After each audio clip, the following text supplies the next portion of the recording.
What's going on, everybody? Andrew and JC are here once again with another episode of Sasquatchers, the paranormal podcast with the punk rock attitude. And tonight we have an awesome set of guests who are joining us that we're going to introduce to you after the intro. Woo!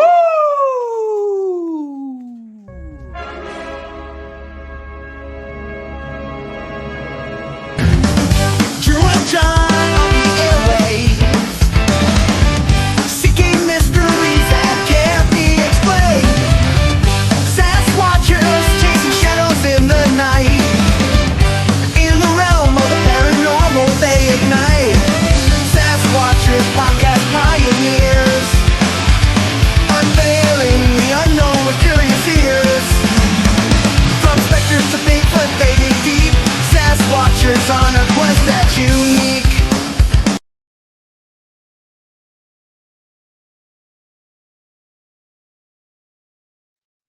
Hey.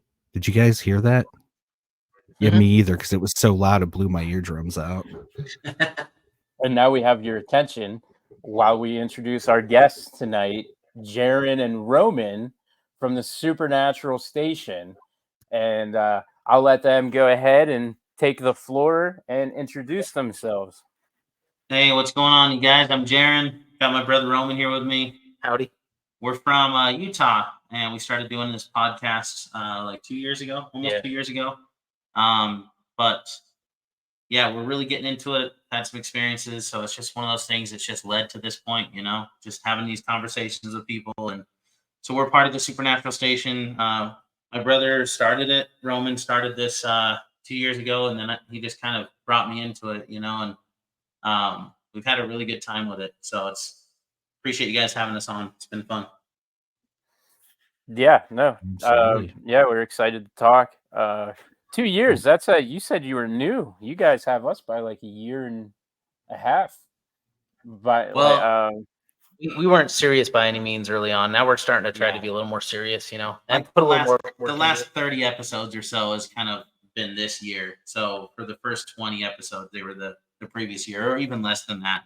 I would say it would have been maybe the first 8 or 9 episodes. He was by himself. My brother Rome was by himself for the first like 10. So now we're just hitting the ground running. It's been really fun. So when Jaron, when you were pulled in, was that on your own accord, or were you kind of forced into it? yeah, he tied me up, man. He threw me in the back of the truck, and I haven't been able to get out since. No, It's very Utah-ish. oh no. Keep sweet, yeah. Keep sweet, Oh, praying all man. day. But yeah, it's been one of those things. Like I got into it because we've both been so into the supernatural for so long, and had so many experiences and stuff. Like it was just the way it was going to go, and so I knew I wanted to be a part of it. And I saw what he was already building. It was funny. His first initial few episodes were like storytelling with. It was almost like it reminded me of an audiobook for the first little bit, and then he moved to us, actually interviewing people and doing this type of side of things. So it's been really fun. I'm really happy to be a part of it. So Yeah, what I realized is early on, it was like whenever I had my brother or my cousin, because we have a cousin that joins us sometimes on some of the episodes. His name's Sean. And I feel like whenever we have like a group of us, whenever it's like 1 or 2 of us or 3 of us, it's just the charm is a lot better. Like the flow's better. There's just a lot more coming to the table, and there's more like minds and voices coming into it. And so it just, I mean, we're twins, so we do a lot of things together anyway. And so it's just kind of natural, Yeah, that would make a lot of sense. Every twin set that I've ever met are all very similar like that. Probably was more difficult for you before you brought your brother on for the show. Oh yeah, it was. Yeah, it's a lot more free flowy, and he fills in for the parts that I can't fill in for. Like whenever I'm stuck, he dives right in and fills that void. So it's been awesome. We're just a good team, and it sounds like you guys are too. We got to get into your guys' background too. No, we're not. We're not a good team. We just beat the hell out of each other every time we see each other. Oh yeah. That's why we live in separate states now. Yeah. We actually had to be legally. We're not allowed to live in the same states by law. restraining order style, huh? Yeah. Yeah. Ironically, not filed by either of us, but everyone surrounding us. There was an Yeah. intervention restraining order. Really weird how that worked out, actually. Yeah. I think I clotheslined him and hit him with a leg drop at my wedding. Mm-hmm. Yeah. Unfortunately, we didn't get to exchange the title like I wanted to, but wives come into the play sometimes, right? Yes. You guys would get along with a couple of my buddies. They're super into wrestling too. Our friend Jared and his buddy Tony and stuff. They're so into it. They're always posting about it. It's awesome. Well, they do kind of like a semi-pro type wrestling. I forget what it's called, but they It's in Texas. it's in Texas. I forget, but they have like their own, personas, and they do, all kinds of stuff. It's pretty awesome. Speaking of fun story, which we have not talked about on the podcast before, but Drew and I also have dabbled. Drew more so on the professional side, but we actually met through backyard wrestling. Wow. Geez. Yeah, many years ago. 2007, maybe. Yeah, something like that. Yeah, maybe before then. But yeah, I did backyard wrestling for a solid decade before I actually started professionally wrestling. It's real funny that it worked out like that. JC actually was the one who drove me to my tryout, and so he was there for the backyard days as a child and teenager, and then he was there when I actually decided to give the real thing a try. And so yeah, it's a part of our friendship and our history and our lives that we're gonna explore a little more on our broken bodies. Yeah, I had neck surgery last year as a result of most of that decision making. Yeah, go back and watch our early podcasts. He has this neck brace on that he tries to hide with like this half zip like sweater, and he's sitting like this for a good solid like 10 or so episodes. Looking like a Bigfoot, man. The no neck thing, like just head just right on the shoulders, Yeah. It was 6 weeks straight, not allowed to take it off. It was hell. I'm right around week 4 to 5. That's when it got real bad, and then as we got into the 6th week, it took everything I had not to just start taking it off.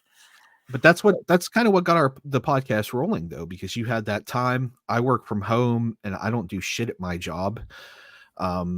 So like we had this time to interview people. Like we were interviewing people at like 11 o'clock, in the morning and stuff like that. We talked to a priest, a Roman Catholic priest. We talked to Daryl Denton. We talked to all kinds of different people. And honestly, Drew, I'm not sure. And I hate to capitalize on your anguish, but if you didn't have that neck surgery, I'm not sure we would have ever kicked off and rolled like we did. Because that really got us. When you're a kid, I want to know what you do for work. If you don't do any shit at work, I'm like, what is that? I'm not used to that. No, it's a secret. It's a secret. Yeah, I think there's actually, I got to be careful on it. There's a couple people from my work that listen to this, so I got to be careful here. We'll just say I work in cybersecurity for a national healthcare organization. We'll leave it at that. There you go. Yeah, but as he was saying, though, I had that neck surgery. I had all this time to just dedicate to getting the podcast off the ground, and I was at home. I wasn't able to work for a while, and in that time I just dedicated every bit of energy that I had to getting Sasquatchers off the ground. I've had a few podcasts prior to this that never really took off. Mostly I always say because of bad partnerships. I just didn't have the right partner involved, and it was a lightning in a bottle thing with Sasquatches. I think right time, right place, right friend, and so that's how we got where we're at. But Roman, you guys said that you started your podcast. How did you reach that level of inspiration to finally hit the record button and come up with a show? And you obviously do supernatural paranormal discussion. What brought you into that area of our field? Yeah, I mean, I think it was just filling the void of the supernatural. We used to do a lot of ghost hunting like crazy. Like we were doing it all through high school, and just like all of our spare time would just be like we were like ghost adventure style, just running around like going to any place we could find or get our hands on that, we could get into that was supposedly haunted, and just that void of like kind of getting scared, kind of that spooky, Adrenaline. like yeah, you get that adrenaline going and stuff, and but also just the mystery of it, like I think the first episode I did was Spring Hill Jack, which is like one of my very favorite cryptids. If it's a cryptid, I don't know what the hell Spring Hill Jack is, but it's one of my favorites. And I was doing it in kind of like that, yeah, storytelling. I was listening to a lot of Mr. Ballin at the time, and I still like Mr. Ballin. I think he's awesome. And but I was doing it kind of in his storytelling way, kind of his format. But obviously I'm nowhere near as talented as he was or anything, or he is, I should say. But no, that's kind of where it all is. Just like I was bored, and there was times like at my job at that time where I actually had some free time, and I'm like, man, I'm just going to record. I'm going to go into a vacant apartment and just record some stuff. And eventually I just put it all together, pieced it together, and it was okay. But what it is now is way more in line with what I was hoping it would be one day. And we're just growing. We're going to continue growing, and I know the show's going to keep changing and evolving and mutating and stuff like that. But it's definitely just a way to fill the void of the paranormal, the supernatural, the stuff that I really enjoy. And I think the reason I'm so into it is because I've had my own experiences. The only reason I'm here is because I'm trying to figure out what this stuff is. It's all a mystery to me still, and we've been doing this for, I mean, my whole life I've been having paranormal stuff. But the mystery of doing the podcast is cool because interviewing people and hearing their stories too, it's like you start to kind of piece things together. You start, the mystery starts to kind of connect, but then also you have a lot more questions and answers. It's almost like it all connects, but then there's like, where does it end? Where's the gosh darn ending of this whole thing? You know what I mean? It just keeps going. So the abyss just gets bigger, but we've been enjoying it a lot. And I mean, we could tell you guys some crazy ghosts, remember the Pioneer lady when we were younger? We can tell you all kinds of cool stories. So if you want, we could get into some of those, just kind of tell you where we sort of experiences we had and sort of what led slowly to this. Yeah, absolutely. I'm definitely interested in hearing about those. What did you say about this Pioneer lady? Let's tell start the with that Pioneer one. lady story, Rome. Yeah. This is crazy. So this is really I think this is really what got me into all this stuff, because it's still to this day the most insane, thing that I've ever experienced. Because so I'll just get into it. So my dad and my mom were divorced at the time, and my brother and I, we shared a room, as twins do. And I think we were maybe like 8 or 9 at the time. And it's funny because as I get into the story, I have a son who's 8 right now, and I'm worried that he's going to have a similar experience, and you guys will understand why when I get to the end of this. But so we were sharing a room, and one night, like a lot of people have these experiences where they just kind of wake up suddenly. And one night it was like 3 a.m, 2, 3 a.m, probably the witching hour, and I woke up and looked across the room. It was nighttime and everything, and there was this woman just sitting on the edge of my brother's bed, and she was just old pioneer looking woman. It was the weirdest thing because we didn't have any women that lived in the house at the time except for my stepmom, but she was quite a bit younger. And this woman I was looking at was probably in her 70s or 80s. And she wasn't there every day, our stepmom. She was there like every once in a while. Yeah. Every other day. And I just look over and I see this woman sitting on the edge of the bed, and she's wearing traditional pioneer style dress. It was kind of a bluish gray color. I could definitely see color. It was very vivid. She was somewhat see-through. It's funny because whenever I watch Ghostbusters, the original one, if you guys have ever seen that movie, there's the librarian lady at the very beginning of the movie. I was just thinking of that when you were describing it. Man, it almost gives me PTSD when I watch that movie, because she looked so very much like that spirit, that ghost in that movie. And she was just sitting there and sitting on the edge of the bed, and her hair was pulled in a tight bun, kind of silvery hair. She had very gaunt features, like very pointy nose, pointy, cheekbones and stuff like that. and she was pulling the covers over my brother's feet as if to like almost keep his feet warm or something Why'd like it that. have to be me? You know what I mean? I had no idea, but I'm like, don't touch me, lady. That's tough. And what was weird is like as soon as I noticed what she was doing and the fact that she was manipulating, physical things, which I thought was kind of scary. She looked over at me and we made eye contact. And I'm sitting there like terrified. I'm a kid at this time, and um, the only thing I can think to do is I pull the covers over my head and I start like praying, because I'm so scared. And I just didn't want her to hurt me or whatever. And what's weird is when I think back on it, I think she had kind of red in her, like a red tone in her eyes. I always tell my brother that, and it's something I forget sometimes when I tell the story. But it's one of the reasons that I thought that she wasn't fully trustworthy. Like I don't know, the whole red eye thing is kind of a weird, kind of creepy thing. But yeah, so she looked at me and I pulled the covers over my head. And then, a couple seconds later, what felt like a couple seconds, pull the covers down and she's gone. I look over there and she's gone. And my brother was sleeping the whole time, so he didn't experience any of this. But fast forward, so I didn't tell my dad this thing because our dad is he was He's kind of hard. skeptical. He's hard, a little hard, not hard knotted. We can't. And I was tell him worried that everything. I was just worried he would make fun of us or just say like, you didn't see what you thought you saw or you were dreaming or whatever, right? You just didn't. I didn't want that ridicule, that the non-belief of what I experienced, and so I didn't tell him about it. But when I was about 25, I was hanging out with him with my dad, and this was at a different house. And I told him the story. Like I just somehow we just got on the topic of the paranormal, and I told him the story about what happened in his old house, and his face went pale white, his jaw opened up, and he literally looked like he was looking at a ghost at that moment. And all he could say to me was, "You saw her too." And then he went to tell me about when he was like 8 or 9, he experienced the same woman in his old house, and that he had seen her on multiple occasions in their house, and that he was kind of terrified of her. And what's weird is so it makes me think like, is she some kind of like ancestor of ours that comes back to like take care of the boys in the family or something, at that age? Maybe if she was a pioneer, maybe she lost a son that was around that age from hypothermia or something. And Yeah. maybe that's why she was so concerned about covering my brother's feet.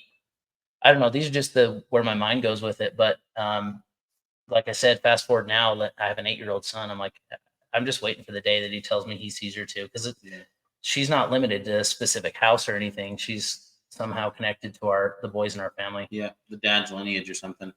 Pretty wild.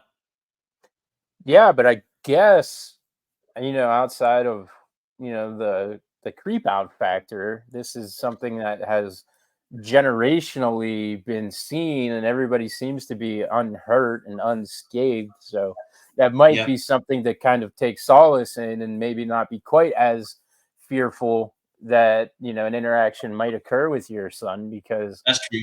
so far, at least, it seems like it's been peaceful. Yeah, no, absolutely. And I have thought that recently. And I agree with you. I think that she's just there for good intentions overall. And I just don't, I just think what I'm concerned about as a father is like that helicopter dad thing where I'm like worried that he's going to be scared, right? PTSD now too. Yeah, and just be scared to go in his room or something. But you like can't that. protect your Yeah. kids.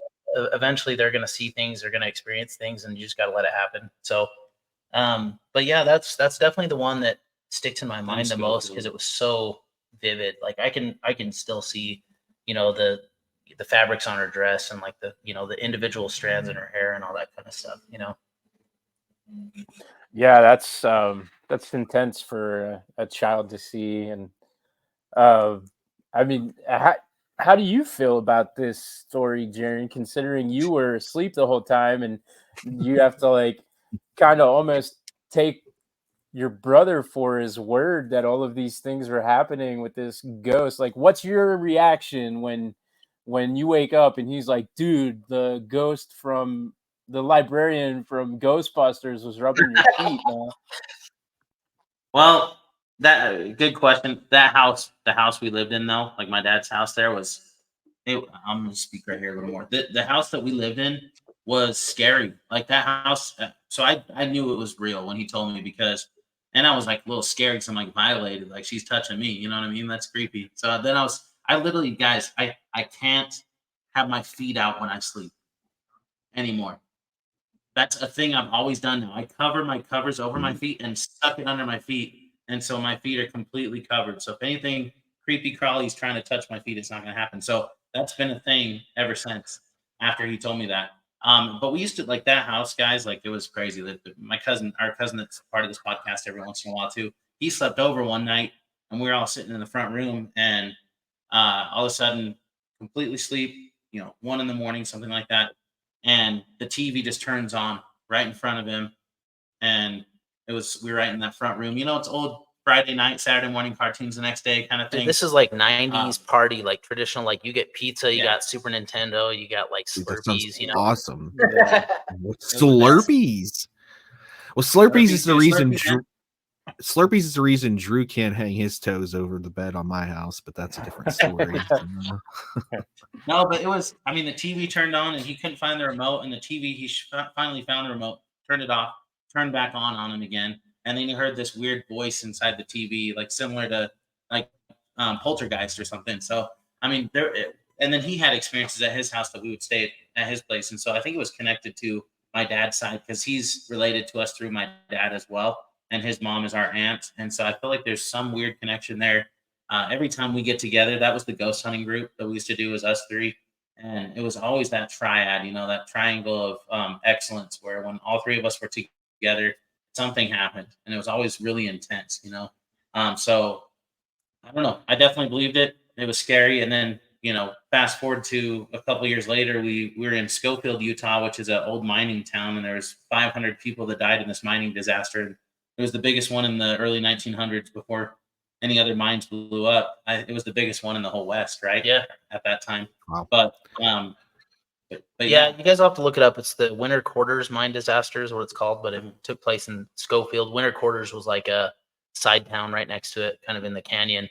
And it's crazy when you go up to that town of Schofield because there's a cemetery that overlooks the town. Mm-hmm. It really reminds me of like the Beetlejuice town kind of, but there's this cemetery right above it. And you go up to all the headstones of the cemetery. Beetlejuice. Oh, there you go. Dang, look at that. I got the shirt on right now. Handbook for the recently. Nice.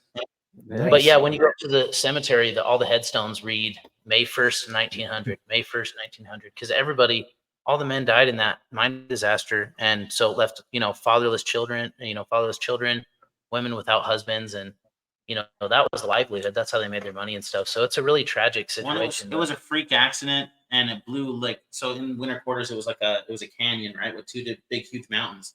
And when it blew, you can literally, when you hike through that canyon, you can see wagons that are way on the other side of the mountain, still dug right into the mountainside that they haven't been able to pull out because it blew that far over, like 150 feet, whatever. So real quick, that story was, we were going through, it was when we were like maybe 11 or 12 at this time, maybe 13. We were going through that canyon, and my cousin, something we shouldn't do, we always talk about this, but he found a artifact in that canyon and picked it up and said, I'm going to take this as a keepsake. And we said, dang. I said, I don't know, man. Don't do that because something bad might happen. And right before we went up to the canyon, my grandpa was kind of making a joke, and he's sitting on the porch just like his old men do, and he's just rocking, and he's like, you guys are going up to Winter Quarters? He's like, make sure you don't take anything with you, and like winks. And literally that happened right then. My cousin takes something with him. And so that night, and there's a lot of stuff in between this, they used to hide all the bodies that they couldn't figure out who they were yet because they were so scarred and charred and everything. They would put them in the old school and just cover them in sheets, and hopefully somebody would recognize them. And so the school was really haunted too.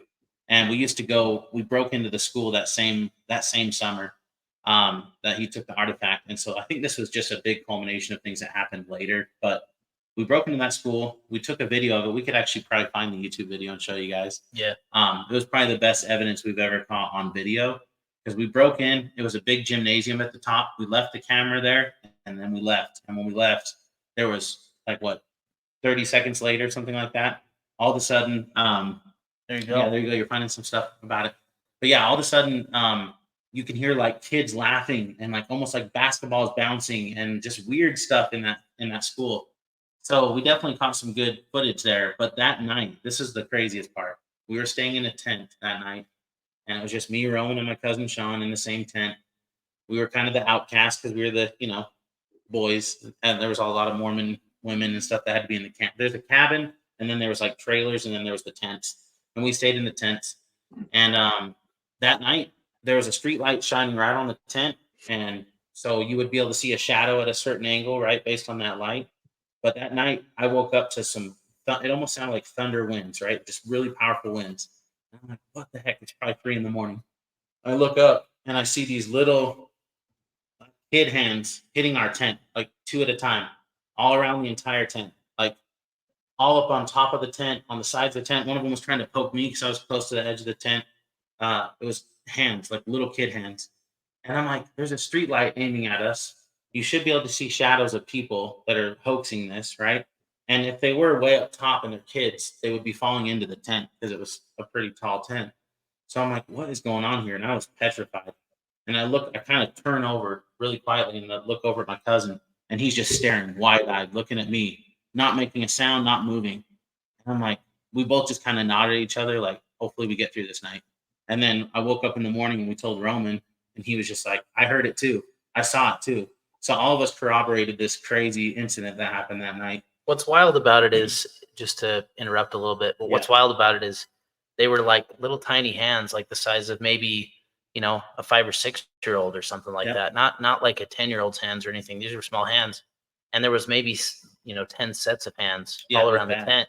And what's weird is like there was no kids even that age, like in our family or anything like that at the time. They were all older.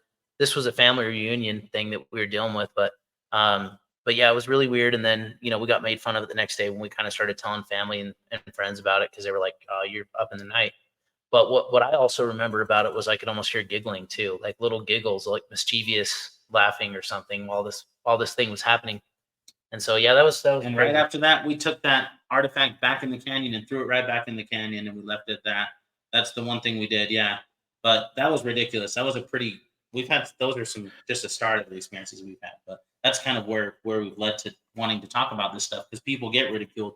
Like when we started talking about it, people get made fun of, and it's like, man, this stuff is real. I don't know what it is. It is a good question, but that's why we do what we do, But So this is my first time hearing about the Schofield mine accident, and I showed that newspaper article. It said 150, but it ended up being more.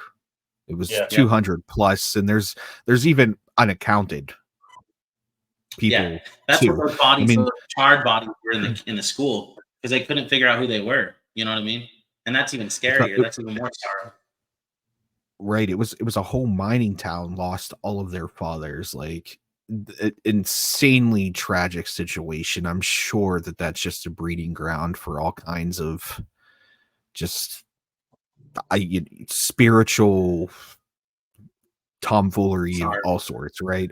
Have you guys done an investigation up there again, or was that like, no, we're good, we're not going back? We just recently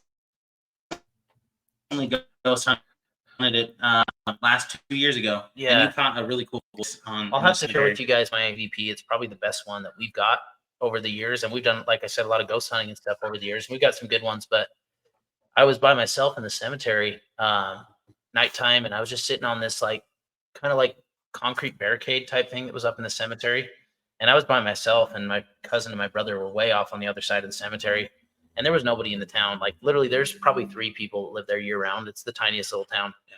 It's a whole fishing town.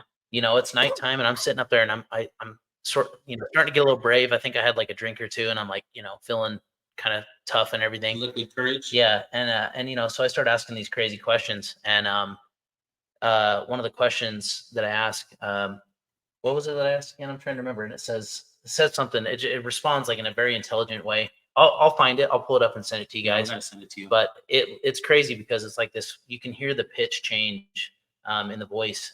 Like as soon as the voice comes on, there's this pitch change. Yeah, in the like background. it shifts into a different portal, if you will. It's so weird. Like you can hear normal audio with all of us talking. You can hear me and Sean in the background. We're in different areas of the ghost of the cemetery. And then all of a sudden, when he catches his thing, it's like shifts. It gets more silent and more airy. And then you hear that voice. Oh, I remember what it says really quick. It says, so I ask, is there anything I can do to help? Like, is there anything I can do to help you? And then after a couple seconds, it just waits, and then it goes, you can't. But it says it in a really like whispering. But it almost says you can't, and then it's following it. There's something else behind you can't. "You can't help me," or something. It's hard to hear the last two words, but the "you can't" is 100% audible, and you can hear it. It's amazing. So, and we also caught a couple years before that. We caught this British guy, and it literally we were standing right next to a cemetery that said Wales. He was from Wales, and he says, "We said something again, just like, hey, is this you or whatever?" And he just goes, "No, why?" But we thought it was no way, but now we know it's go away because it was almost like he was sitting on. It was Roman again. Roman Yeah. caught both of them, but it was go away in a audibly Wales accent. Like it wasn't American at all. So it was really cool. That was one of those weird things. It's like, what is the afterlife? I don't know, but that definitely was audibly Wales, and it was right by his cemetery, his gravestone. So That's really Not to cool. not to circle back again to the Schofield mine disaster, but I'm looking at tombstones. I'm looking at the pictures of the cemetery here. What's up with the tombstones? Like, why are they all rusted? Are these they're not just wood. made They're of wood. like? No, they're wood. They're like seed. They're Oh, like they're old wood. The reason why is because they couldn't afford them. oh. They couldn't afford them, and so the city just went together and paid for all these wooden polished. I Well, see that now. They're wood. They're not rusted. They're wood. Okay, I what gotcha. I was happened? like, what do they What make happened these of was they were metal? stone. They were stone originally, and and all the names and stuff were starting to get really like weathered and starting to be unreadable, And so I think the town of Price, which is nearby, spent a lot of money to invest in these wooden headstones, Yeah. and so the wood is holding up, but it's not going to last forever. They're going to have No, to. they've been splitting too. They've been cracking. Last time we went up, a lot of them are split in half and stuff like Oh, that. that'll So, rot. Yeah, that'll be yeah. but Okay, yeah, that solves my query. I'm like, why are these all rusty? No, they're wood. and that's just the start of it. I mean, I've had a Bigfoot encounter myself. I've had a weird fairy. Something I can just say is a fairy, but looks like a flying fish or something. I have no idea. Whoa, whoa, whoa, I whoa. can. Yeah, we can't gloss over flying I'll fish. I'll fairies. gloss over the Bigfoot, but I want to hear the flying fish fairy because that's something we don't hear very often. Yeah, this is the weirdest one, you guys. I'm blown away. So okay, so here's what happened. It was like 2018, so not too long ago, and we were at Wheeler Farm. I was at Wheeler Farm by myself, which is like a historic farm in the middle of the city. It's a nice place. Like they do like farmers markets there and stuff, and there's walking trails. It's just a pretty place. So I go there at lunch all the time, and I was just sitting there, walking around like a nice summer day. I think it was actually spring around the same time, and I was walking, down a trail and everything. And it was around the time where there was lots of people there. So I think there was an event. It wasn't a farmer's market, but it was something else. And so a lot of people parked, a lot of people walking around. And I just remember walking up this trail. And as I'm walking up this trail, I literally like kind of jump because I see this thing like just to the corner on my left eye here, like coming up like real slow, like it wants me to see it, right? And it's coming real slow and it's just like kind of hovering right by me. And I'm like, what is that? And I'm just staring at it. And it's like, a little taller than my normal stance. So probably I'm 5'11, so probably like 7 feet, almost 7 feet up. And I'm just like looking at this thing. I'm like, what is that? And it was like less than about 8 feet away from me. So close enough for me to tell it wasn't like a bee or a bird or anything that I would normally see, right?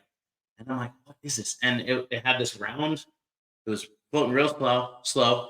I didn't see wings really. I couldn't really see wings. That's the weirdest part. And it was just this round looking head that was skin tone and then a rounded body. And then it had these like long tails, like two long tails. One of them was longer than the other. And it was just moseying in the air right in front of me. And I'm looking around. I'm like, is anyone else seeing this thing? Like, what is this? And I followed it for a while. And then it went into the trees away from me over this like farm that I couldn't get to where the cows and stuff are. I'm just like, what the hell was that? And I've seen big wasps and stuff, and I was trying to compare it to something big like that. I've seen a wasp about this big, but I'm like, it's not that because you'd see the wings, you'd see all the things you'd see from a wasp, and you'd see the legs coming way down on a wasp. But yeah, it was the weirdest thing, you guys. I don't even know. I drew it one time. Roman drew it one time, trying to pick my brain. I didn't see eyes. It almost makes me wonder, you guys, if it was like a fairy like on something. That's the weirdest thing. I know it sounds crazy, but like a fairy like aiming forward like it's Like flying, something or like riding something. Yeah, like a broom almost in a way. but it was Yeah. far enough away. It's just weird. Yeah. It was Well, the strangest. have you ever looked into, and we've talked about this a couple of times on I know where you're Sasquatchers. going with this. Yes, that there are celestial beings that kind of live in the sky. So atmospheric beasts, really. Yeah, so that there are, and it's evidence everywhere. It's the evidence for this stuff is really abundant if you look for it. And I harken back to someone we interviewed named Nick Hayes, who has tons of these photographs of these just beings in the sky, and there's never any kind of exact shape or frame or body or anything that you can like truly identify, but some people have seen things as small as what you're describing and as large as whales in the sky. Yeah, But no, I've heard of what you guys are talking about. There's really quick, like almost jellyfish looking things, like almost Yeah. like there's an ocean above us, right? Kind of thing. I know what Right, you guys yeah, are talking yeah. about. Like a And firmament, and then there's water above it or something. Yeah. and then Well, you it's know just you like guys have probably these. heard of like sorry, I was just gonna say you guys have probably heard of like the gel stuff that people find sometimes, like the Yeah. clear Yeah. jelly type stuff, and they're wondering if it's some discharge from some of these I mean, creatures. it did look kind of similar to that. Yeah, well, there you go. Yeah. Also, hey, had- JC, they What? just brought up the jelly stuff. Do you happen to Yes. remember when we talked about this, where that jelly fell back in the 1800s? Like, was that in their area? I feel like it was Oregon, but let me double check on that. I think you're right. I know what Um, you're talking about. I think it was Oregon, Pacific Northwest, if I remember. But yeah, because it was Yeah, called it's- Star. The newspaper called it Star Jelly.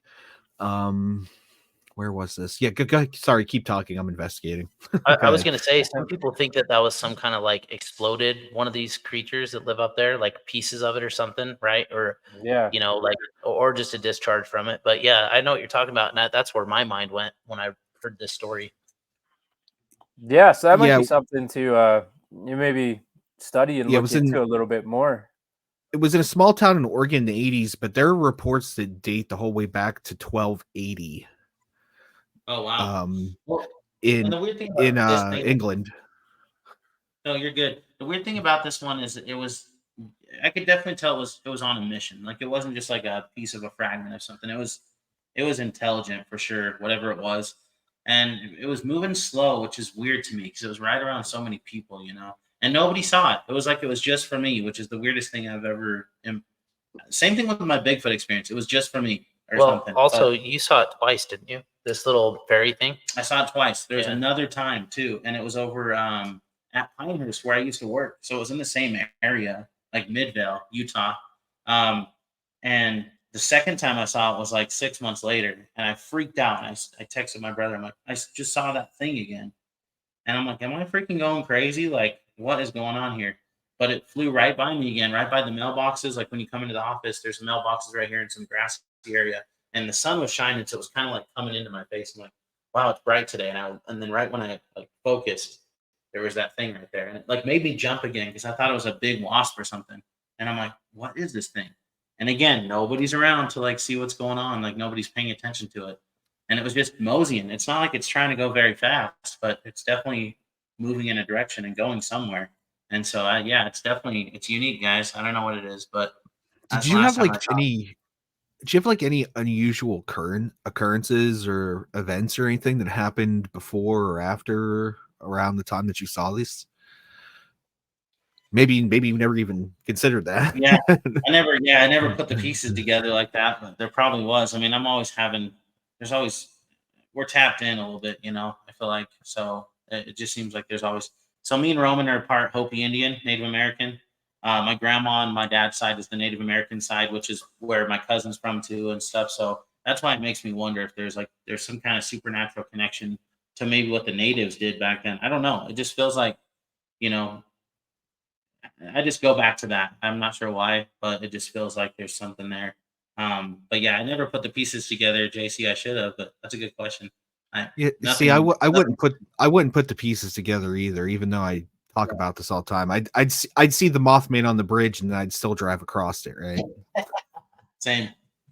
Yeah, and that's just the start of things. Like the Bigfoot experience I had too was pretty crazy, but it was from afar. It's like the one that everyone wishes they had. You know what I mean? When you hear people say, like, would you want to see one again? Like, if you guys follow, Sasquatch Chronicles, one of my favorites with Wes. It's like he always asks them that question, right? Would you want to see one again? And they're always like, yeah, if it was from afar, like 100 feet away, and I was in a vehicle, like in my safety of my vehicle, whatever. That's what mine was. And again, Roman was with me. We were driving back from a manager retreat, where we were both learning things. It was up in Logan, Utah. And by the way, Logan, Utah, and Provo, Utah are the only two places you'll hear Bigfoot sightings in Utah. And they're very predominant, both of them. And up in Provo Canyon is where they have a canyon called Ape Canyon. Coincidence? I don't know. Ape Canyon. Why is there one called Ape Canyon? Both ski towns, right? Yep. So I'm coming down from Logan, right? We're driving down, and I'm in this little Saturn that I have paid off. It's a badass little two-door. And we're driving down, and it's winter, and I'm just, taking this freeway road, and Roman's in the passenger seat. And all of a sudden, it's winter. It's like January, so it's winter, but it's not snowing. It's just white on the landscape, right? But the roads are salted and stuff. So I'm driving down, and all of a sudden I kind of look over to the right. So on the left, there's a big lake, and it's a big turn of the freeway. And on the right, there's just this big, like, grassy land, but it's snow. And then there's right before it breaks up into the canyon, there's like a bunch of trees, right before it hits the mountain going up. And I'm just kind of looking over because I'm like, that's weird. I'm supposed to be driving, right? But I'm like looking over to the right. So who's Jesus take the wheel, I guess, at that moment, because I'm sitting here just looking over. And as I'm looking over, I was like, is that a totem pole? I was really excited because I thought there was this big totem pole just standing straight like a big T. And it was this big black thing right at the edge of the canyon. And I'm just looking at that, like, what is that? What is that? That's so cool. That's a totem pole. We should go pull over and check it out. And as I'm just staring at it, Roman's like, what are you looking at? What are you looking at? Because I'm supposed to be pinching to the road. I'm like just frozen. I'm like, and then right when I went to say something, the thing that was T-shaped put its arms down, took a turn, and went right into the canyon. Took one big step, and it was like it was in the trees. So I was like, damn, that thing had to have been 10 feet tall. It was right by all those trees. It was almost the same size as all those trees. And it was just this massive, darker than all the tree trunks object. And then it took a turn and went right into the canyon. So, and then I'm like, I think I just saw a Bigfoot. And Roman's like, what the freak?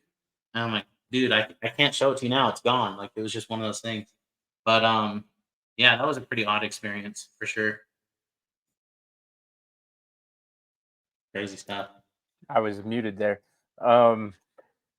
Again, it might be difficult to recall this now, but leading into that or during that experience or after that experience, did you have any type of physical or mental abnormalities that occurred? I know a lot of people No. talk about the infrasound and Infrasound? Yeah. No, I mean, that's what's weird is like everything was normal. I was blown away though. Like I was at that moment, when I was driving back down the canyon, that's like 3 hours from where we live. And I'm just sitting here like, I can't believe I just saw that. I can't believe I just saw that. And Roman's like, just what the heck, man? How come I keep missing these things? You know what I mean? And I don't know, it felt odd. It felt like it was personal. It was personal for me, you know what I mean? And it kind of haunted me a little. It made me feel a little weird. Like, why? What's my purpose? What's going on here? Am I supposed to do something with this? And I always feel like that. I always feel like I'm missing something I'm supposed to be doing with some of these things. You know what I mean? It's weird. Yeah, I don't know. Maybe there was some type of lesson you didn't pick up on, like keeping your feet covered at night with the ghost. I learned that You one. took that advice, and you haven't had that experience again. So Yeah.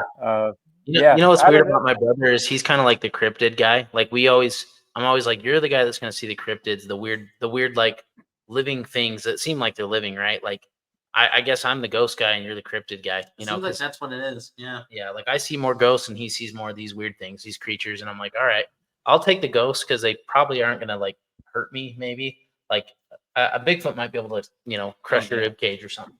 Oh yeah, there's sightings of grizzly bears getting their neck snapped, and nobody knows how that's happening. So my only That's- suggestion is Bigfoot. I don't know what else would snap a bear's What could neck snap a outside grizzly of. bear's neck? Yeah, exactly. That's Yeah, not like Certainly Hulk wasn't- Hogan. Hulk was- Hogan's not running through the woods snapping people's necks, right? Or I mean, I bears, could see not one of you people's, guys bears' running necks. over. I could certainly see one of you wasn't guys Timothy running over Treadwell doing either. Yeah, I could see one of you guys doing one of those suplexes, you know what I mean, and trying to take it down. But I'm a Drew. Drew would do that for sure. Yeah. I just shoot them. yeah, that's what I do, man. I got to stay away. Yeah. But yeah, it's just weird. I don't know. It's a good question. I wish I knew these things, but it's definitely led me more to this path, right? More to wanting people to know that there's stuff out there that's serious. Like it is a weird thing. And so whenever somebody tells me their story, I'm like, hey, who am I? I believe it, man. Especially you can feel it from them when if they're lying or telling the truth, you can kind of tell. Absolutely. But yeah, it's a weird thing, man. And I've had I had a really scary, like demonic law. Do you guys know what La Llorona is? Have you guys ever heard of that legend? La Llorona? La Lorena? Yeah. Yeah. Sure. So I had Yeah. one of those moments too, like a sleep paralysis, right in my room kind of situation with that character. Oh no, what's that noise? Oh, sorry, that was my BS detector going on. Just Oh, you're good. I was BS wondering- detector, you're right. nah, I'm sorry, guys. It was a sound effect from the game show we did a couple weeks ago. I was just playing with you. thought- Sorry, I- keep going. I heard that and I was like, whoa, man. Because it happened as soon as I you love said it. sleep paralysis, and I am plagued by sleep paralysis. I'm sorry. I'm just really? playing with you guys. Yeah, I he am. is. Oh, you're good. I've witnessed. So just I've I'll give you a witnessed quick- it. So. I'll give you a quick synopsis of that too. So I was married at the time. I was married to this girl named Jen, and she was from of Mexico origin. So her family was from Mexico, like her mom and her grandma, but she was from America, of course, born here and stuff. And just to give you a quick synopsis of her family, her grandma was like this really pretty, short little girl that was just super friendly in the town, and this one other girl that was a self-proclaimed bruja, like a witch, hated her grandma, and so she hated her so much that she put this big curse on her, just like a fairy tale, and cursed her entire generations of women, and said that all the women in this family are going to be infertile. They're going to not be able to keep family relationships and all kinds of stuff. And I'm kind of in a testament to it, like not just me, but like her other sisters. They've struggled to keep relationships. It's a thing. I don't know, but that was like the start of that whole thing way back. And I just remember I was married to her, and I was having a moment where I got super Christian for a while there. I still believe Jesus and stuff, but I was doing one of those like very Pentecostal, like you're doing church Sunday morning, Sunday night, Wednesday, Saturday outreach, Friday concert. You're out there doing it. And I was drumming for the church, and I was doing tithing for the church. And so I literally had no time. I wasn't even seeing Roman. We actually had a falling out at the time, which is weird for twins. So it was a really tough time for us. But I remember during that time, I was, just fresh off being saved, feeling really good about, accepting Jesus and all that stuff. And I went to sleep one night with Jen right next to me, of course. And I just had I had this dream where I was driving to work in the morning. And it felt so real, you guys. It was one of those weird dreams where it's like, this is real. I was driving to work in the morning, and it was the same car I drive, same everything, same road I'm driving to work. And I just remember hearing this. You know how you can feel the presence of somebody looking at you from behind? I just felt that. I'm like, something's behind me in the car with me while I'm driving. So I'm like, I'm not going to look back. If I look back, it's going to be the end of my life, whatever this is. So I'm just driving. I'm like, all right, I'm going to pull off and go into this little cul-de-sac, and then I'm going to get out of the car, and then I'm going to look because it's going to be safer. Because I was thinking like a normal person, like this wasn't a dream. It didn't feel like a dream. So I pull over, get out of the car, and I'm just petrified. I'm like, I don't want to look over. I don't want to look over. And I hear this like little laugh type thing. And I look over at the car, and I don't want to see what's in the back yet, but I see this old tattered bride's dress shut into the door. So when I shut the door to get out of the car, there was like a part of a bride's dress sitting out there hanging out of the car. And I'm like, oh, dang, what's that? So I'm like, all right, I'm going to get back in the car. I got to brave this out. I don't know what this is. It was one of those things. So I sit back in the car, and I sit back like in the car seat, taking a deep breath. And right when I take a deep breath, this La Llorona type character, pretty female in a bride's dress with black hair, but blood on her eyes, blood out of her nose, blood on her mouth, bloody teeth, pops to the side of me like really fast, and she's just shaking and she's screaming at me and laughing to the side of me while I'm in the driver's seat from the back seat, right? So she just pops up and just starts freaking out. And I just remember I was stuck. I was paralyzed, sleep paralysis. I couldn't do anything. I was trying to pray. I was trying to do everything I could. And she was like mocking me in the dream, like, oh, you can't pray to your Jesus. Like you can't even say the words. And then I woke up, and right when I woke up, my ex-wife was like trying to shake me, but she's like, she was freaking out and she was white. And she's like, it looked like you were floating and you hit the bed. Like you were like bouncing. And that's what woke me up because I could hear you saying something in your dream and then you hit the bed really hard. I'm like, holy crap, dude. And that shook me. It just felt so real. And I just remember we prayed through our whole house that day and just felt really off. And I felt off for like a couple weeks after that in that house. Like I was scared to come home. So that was a weird Yeah, one when too. I want to say I felt emotion from you just now when you were telling that story. I don't know if you picked that up too, Drew, but there was definitely emotion behind that story. Yeah. It kind of I almost feel dirty for listening to it a little bit. Just because like you could tell that that's a legit encounter there. Oh, Yeah, it was, and that's what you want to see too, because that, I mean, it's, how do I put this without even sounding condescending when I'm not trying to be? That's like a very outlandish experience that occurred, and you could just tell that it was authentic when you were speaking. And yeah. when somebody who is inauthentic could have taken that a different direction. So like we absolutely believe that you experienced that. Myself, with all of the sleep paralysis that I've experienced, Yeah. now I have yet to levitate on a bed and be slammed to my knowledge. But I can absolutely relate to everything else that you said. So again, authentic, 100%. Yeah. And we have friends in Mexico. We have multiple research and investigator friends who would probably authenticate what you just said too. I mean, it's in line Yeah. with a lot of the things that I've heard occur down there. Curses and superstitions like that are very prevalent, and it's not just this superstition; it is a way of life. Yeah, it is. There's So a lot that more is, witches out there. A lot more witches out there that are like proclaimed yeah, witches for sure. It's like part of yeah. life out So yeah, one there. And hundred Yeah. percent. well, you know what's crazy too, guys? One last backstory that me and Jen were trying to have. So I don't have any kids because I was with her for 10 years. We were married for 6. So I started restarting life after we got our divorce in 2018. So things have been sort of new for me since then. But but uh we were trying to have kids for the longest time, for 3 years or so that I was with her, and it makes me wonder. This La Llorona storyline is she sings to the kids to come out right at night by the river, and she's trying to snatch up people's kids and stuff. So it's like it just makes me wonder if there's something there. If there's, Doesn't it's she just try to high call to the men too to like be like seduce them. unfaithful and Yeah, stuff? yeah. It's a Yeah. seducing Yeah. and it's the baby thing, right? That's kind of where you guys have probably heard from your research friends. But yeah, it's weird. It's a weird thing. Yeah. I mean, so not to diverge too fast from this story, but Roman, you have some ghost experiences from what I hear. Yeah. What do Yeah. you Little girl. what's most terrifying of course, what's the worst ghost experience you've ever had? Cliche. Just kidding.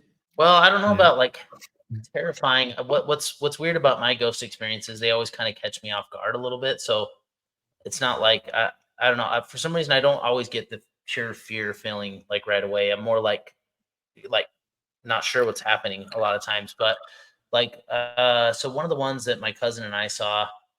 So this is the one that's been on our podcast before, and him and I were. I don't know if you guys know what those little clown bikes are. They're like those tiny little bikes, or monkey bikes, or small. Yeah, you know, Yeah. but they're bolts, and you ride them. this big. Yeah. So we were Oh wait a riding minute. those That's what things. I used to get to the store. Yeah, We used to ride those to 7-Eleven for real. Yeah. And it was far away from our house. Just to get Slurpees, you guys. We were Slurpee junkies, man. yeah. So we were in our 20s probably at this time, or close to 20s, and we were riding these little clown bikes just because we like to do weird things too, to like freak people out. Like there was one time my cousin and I, because we love like Jack Sparrow and stuff. There was one time like him and I dressed up as Jack Sparrow, and we just like walked the streets like in his way, and then we went to my grandma's house and like knocked on her door as Jack Sparrow and stuff. But like we just always do weird stuff to try to get people's like reactions and stuff. But like, so we were riding these clown bikes, went up to 7-Eleven, and right across the street from 7-Eleven there was this, and this was night. It was probably 11, almost midnight. It's just an open parking lot. It's this place that would struggle all the time. Like it's one of those businesses where like it would just keep changing because it just wouldn't make money because of where it was and stuff. And so no matter what was there, it just didn't do well. And so it was just this empty parking lot.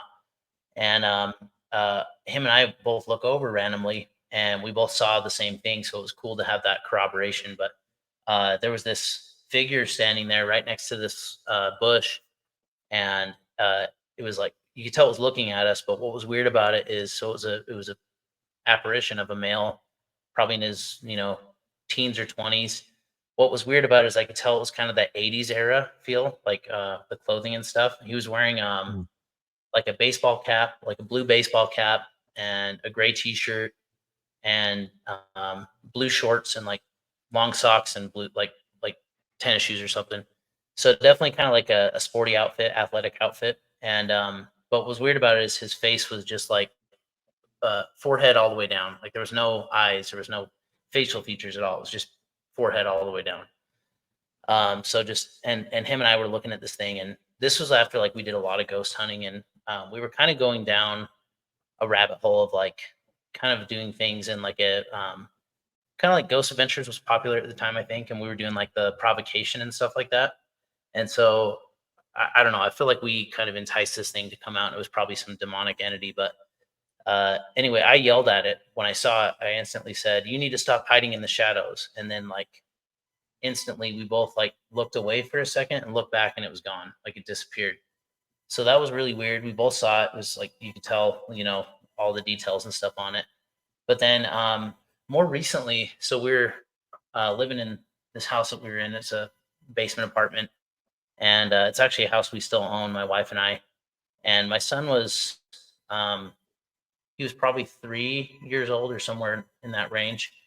And he one day, so he was playing in his room by himself, like just sitting there playing with toys. And I heard like a loud bang sound, and then he started screaming, like something hit him, or like something hurt him. So he was crying, wailing. And I went in there and I asked him, in his broken like toddler talk, he was basically saying that there was a little girl that he was playing with that hit him over the head with one of his toys. And I was like, that's freaking weird, and weird because he's just a toddler, and why would he make that up? He's 3 years old. And then like I didn't really think much of it. And then one part I forgot about is he said that she hit him over the head with a toy, and then she ran out of the room, like to the front door, and left the house. So I'm sitting there thinking at first it's like a kid in the neighborhood or something. I was kind of freaked out. Like, did we have a kid somehow get in our house and, was playing with them? About 2 weeks later, I was sleeping in the bedroom, which is right next to his. And I woke up again, kind of middle of the night, just like I do sometimes when these things are around. And there's a closet door. I hate closets, by the way. I don't know. Like I can't have my closet door open at night. I just hate it. It drives me crazy. I can't either. So the closet door was open, and I could just see a little girl like peeking her head around the corner from where the closet is. And she was looking at me, and I'm like, what the heck is this? And I'm looking at her. She's got reddish hair, bluish eyes. Definitely a little girl, probably like 8 years old, 9 years old. And all of a sudden when I realize what I'm looking at, and I realize I'm not dreaming, because I'm looking around, I'm like, I'm in my bed, I'm awake, in my mind, my third, my mind's eye and stuff, I guess my mind's eye voice, because I didn't actually say this out loud, but I was like, you're scaring me. Like, what are you doing right there? You know, like this was what my mind said. And as soon as I did that, she like gasped, like, and then she ran out of the room and she went out, like out of our bedroom, like flew out of there super fast. And I could see she was wearing like 80s era Girl Scout kind of clothing, like a Girl Scout dress type of thing. So it was super weird. But when I asked my son, so I had that whole experience, and that was at first I kind of just threw it off like it was a dream, and then after I kept thinking about it, I'm like, that was real. Like I was awake, you know, because I had to go back to sleep after that and stuff. But I asked my son, you know, again, he's a toddler, so but I asked him, like, I was like, oh yeah, you remember that little girl that was in your room that you said hit you over the head with a, you know, with a toy? What did she look like? And he just like said red hair, you know. And I was like, what the heck? Like all of a sudden, that's when it freaked me out. So I'm like, That's what's like going on? corroboration for sure, right there. Yeah. And so it was weird. And then I started doing research on the house. It's an old 70s house, like a 70s era twin home. Nothing that I could find about like deaths in the house or anything like that. I even asked some of the neighbors if anything weird ever happened, and they're like, no, not, you know, it's always been good people that have lived here, and nobody's ever died as far as we know. So it's just weird, but nothing super scary. Like a lot of my ghost experiences, like I said, they just kind of shock me for a minute, and I'm like, what's going on here? Seems like they're all pretty good in most cases. And you know what's weird is like it's to me now that like thinking about it, you guys, like the 80s era stuff. That's 2 times that he's had 80s era incidences. Like makes me wonder if we were born in 88. Maybe he died in his, you know, his second life was like right before that. I don't know. It's kind of weird to think about, but yeah. Yeah, it's absolutely a possibility. Have you ever read Many Lives, Many Masters by chance? No, It's no, but it's weird that you mentioned that because somebody else told me about that book recently. One of my coworkers, because we get on these topics sometimes, and yeah, we talk about like past lives and different stuff like that. And somebody brought that that book up. I wrote it down. Yeah. that book is, if you can get a hold of it, I know it's not like an expensive thing. You can get the paperback real cheap. It's weird to say that a book examining reincarnation changed my life, but it's one of those reads that when you're done, your kind of your take on the world is different. And it might not necessarily be that you are convinced now that we are reincarnated, but just it's incredible because it's not really surmising that it's not an idea posed by the author. More so, it's written by someone who is analyzing a different person and doing regressions on them, and he thought it was bullshit. And it wasn't until like the person that he's working with starts giving him information about a son of his who had died, Oh and wow. he had never spoken about this. Like it was so traumatic. He and his wife just kind of kept the lid on it. Chest. And now this patient of his is making reference to it. And that's when he started to kind of like That's open crazy. up and start looking into all of this weird stuff. And so yeah, man, if you ever get a chance, Many Lives, Many Masters, it's fantastic. It's a fantastic So read. that's the Spark Notes version, so you don't have to read it now. No, I want to check it out. I want to check it out because what is it? Many Lives, Many Masters, you said? Yeah, it's Okay. a really good book. I'm I have really a copy interested of it. in yeah, I'm interested in like the multiple lives thing, and I guarantee like what you're saying is gonna change my mind. It's gonna change my whole life, the way for the perspective. But I've been looking for that though. I've been feeling like I don't know what it is. And so I think that's gonna give me a little clarity, you know. Well, you guys probably know because you guys interview a lot of people and stuff, and we're all kind of in the same field. But I think mistakes we make when it comes to these weird things, the paranormal, supernatural, is we do try to put things in boxes. We try to figure out, we try to say it's from the 80s. We try to put these things in, you know, like it's someone who died. It's like there's some trauma that happened or whatever. I think like what you're about to allude to with the book you're talking about and stuff is like there's way more to this world than we think and than we even have any idea about. And I think sometimes like it could even just be like a fold in time going on. Like there's like that's why I love like The Others, that movie. That's such a cool movie. The Others is great. Because like they're if anybody, I'm gonna spoil it now if no one's seen the movie. It's an old movie. Come on, everyone's seen The Others. I hope. 15 years old. It's spoiler the whole alert movie, if you haven't seen a like, 20-year-old movie.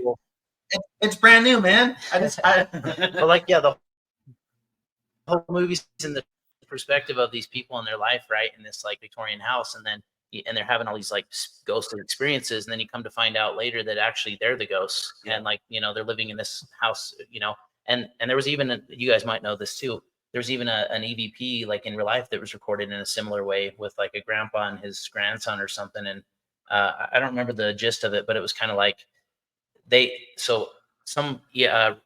ghost investigator was recording an EVP, and they got this EVP, and it's like this grandpa and his grandson talking, and it's almost like the grandpa and the grandson are saying like they're thinking that they're hearing noises, like even though it's the ghost investigators that are there, like almost like The Other thing. Yeah, you can hear them respond like that. Yeah, you guys should look that up. And they're almost like, what was that sound, son? Like, are there ghosts here? Like, or something weird like that, And like that's the EVP and the investigator. So it's like, are these ghosts or whatever? Like, are they just living in a different dimension situation? Like, so I think we make a lot of mistakes in just like putting things in boxes, and trying to say what we think we know it is and stuff. And so that's why we're so it's the possibility that anything, It's the thin veil theory, right? We have a thin sheet between realities, and maybe we're the ghosts. Yeah. Right. Yeah.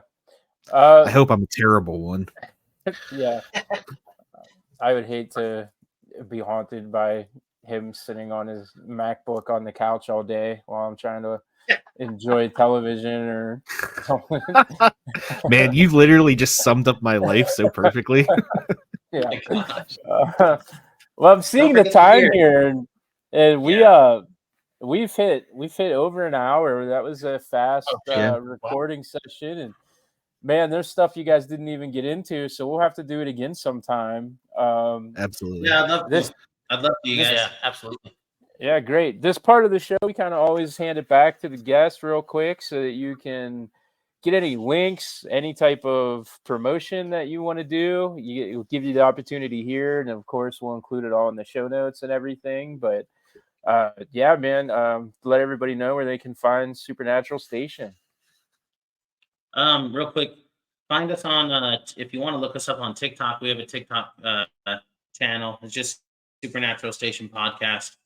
I manage that one myself. Roman manages our main podcast channel on Instagram.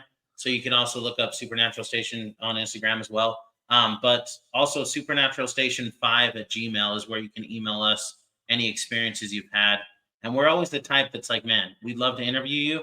But if you don't want to be a part of this, like 100%, and you're still a little bit nervous or whatever, still send it our way, because we can do the anonymous thing. We can tell your stories. We have a listener stories episode we like to do where we just tell people stories and we can anonymize the names, everything.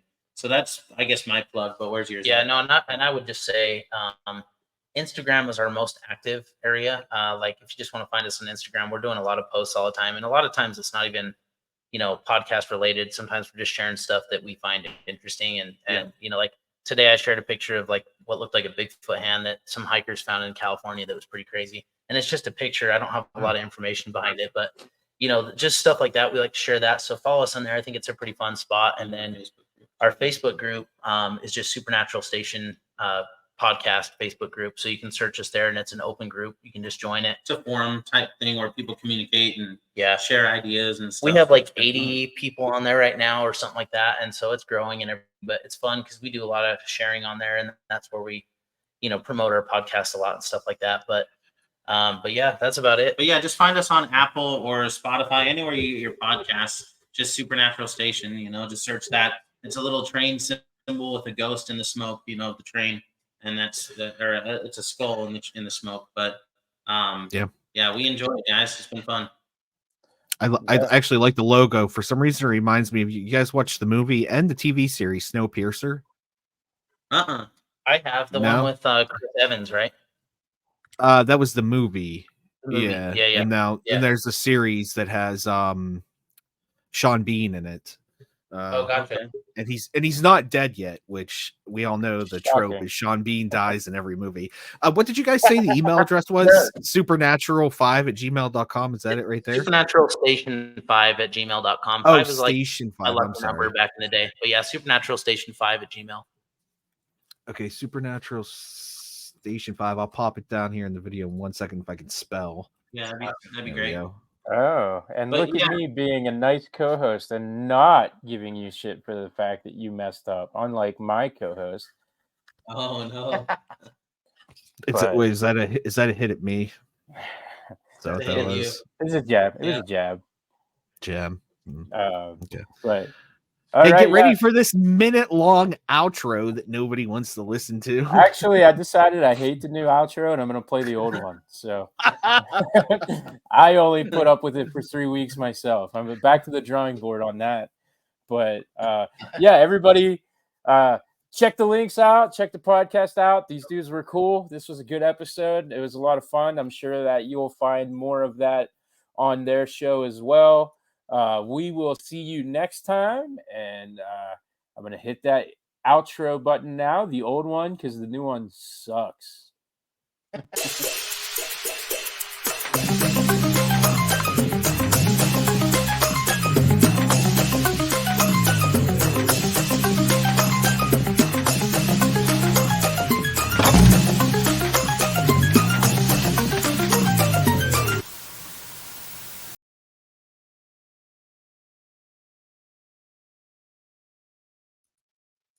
Did Yeah, I that want was to fun, change guys. that again?